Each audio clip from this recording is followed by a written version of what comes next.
नगमाए मोहब्बत। अगर मैं आदमियों और फरिश्तों की ज़ुबानें बोलूं और मुझ में मोहब्बत ना हो तो मैं ठनठनाता पीतल और झंझनाती झांझ हूँ। अगर मैं नेमते नबूवत रखूं और हर राज हर इल्म से वाकिफ हूँ, अगर मुझ में यहाँ तक कामिल ईमान हो कि पहाड़ों को हटा दूं और मुझ में मोहब्बत ना हो तो सब हीच है।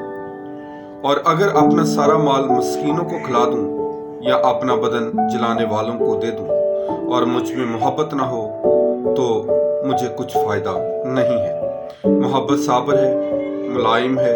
मोहब्बत हसद नहीं करती है, शेखी नहीं बुखारती है और फूलती नहीं। नाज़ेबा काम नहीं करती, खुदगर्ज नहीं होती, गुस्सावर नहीं होती, बदगुमानी नहीं करती, नाराज़गी से खुश नहीं होती बल्कि रास्ते से खुश होती है। सब कुछ ढांप देती है, सब कुछ बावर कराती है, सब बातों को बर्दाश्त करती है। मोहब्बत कभी जाती नहीं रहती। गर्ज, ईमान, उम्मीद और मोहब्बत ये तीनों कायम तो हैं, लेकिन इनमें अफजल मोहब्बत ही है पालू सरसों।